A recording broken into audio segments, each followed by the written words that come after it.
সকলকে নমস্কার। আজ হলো 31শে বৈশাখ, মঙ্গলবার।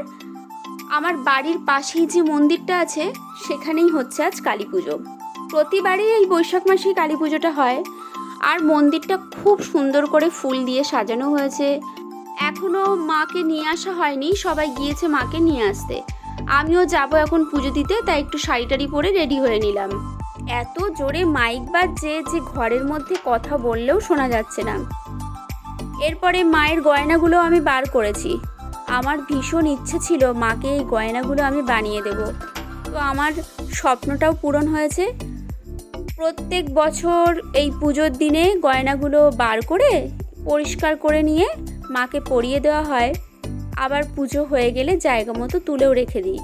তো এবারও বার করেছি মাকে পরাবো বলে। এখন যাব মন্দিরে, মাকে এই গয়নাগুলো পরিয়ে দিয়ে আসবো।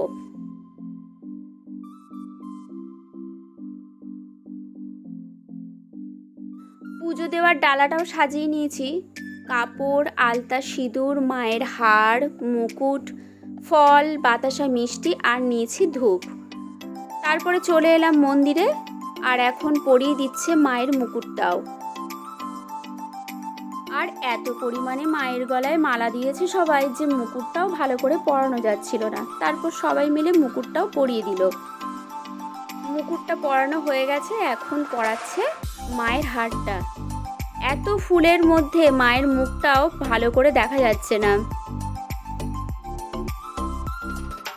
আমাদের এই মন্দিরের মা প্রত্যেক বছর আসে কোনো না কোনো মানুষের হাত ধরে, তেমনি এবারও এসেছে কোনো এক ভাগ্যবান মানুষের হাত ধরে।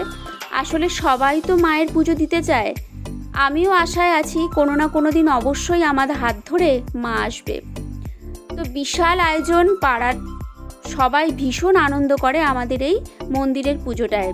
আমাদের এই পাড়ার পুজোটায় প্রতি বছর কিন্তু লটারি হয়। আর পুজোর শেষে ব্রাহ্মণ বলে দেয় যে আগামী বছর কার হাত ধরে মা আসবে, আবার কার ভাগ্যে আছে মাকে আনার জন্য।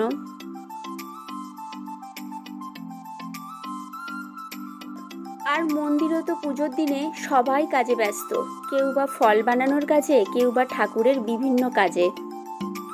আজকে তো আমাদের পাড়ায় 3 জায়গায় হচ্ছে কালী পুজো। একটা তো আমার পাড়ার মন্দিরেই, আর পাশের বাড়িতেই চলে এলাম, এইখানেও হচ্ছে মায়ের পুজো। পঞ্চপ্রদীপগুলো খুব সুন্দর করে সাজানো হয়েছে এখানেও। সব জায়গাতেই ভোগের ব্যবস্থা আছে। তো পাশের বাড়িতেই যে পুজোটা হচ্ছে সেখানেই চলে এলাম সবাই মিলে। আর এখান থেকেই ভোগটা খেয়ে এখন যাব আবার মন্দিরে। মায়ের গলায় এত পরিমাণে মালা দেওয়া হয়েছে যে ব্রাহ্মণ বলেই দিল কিছুটা মালা মায়ের গলা থেকে সরিয়ে নিতে। এখন ওই রাত 12টা মতো বাজে। এখন ব্রাহ্মণরা বসেছে পুজোয়। আর এই পাড়ার পুজোটা এত ধুমধাম করে হয় যে সবাই প্রায় রাতটাই জাগে।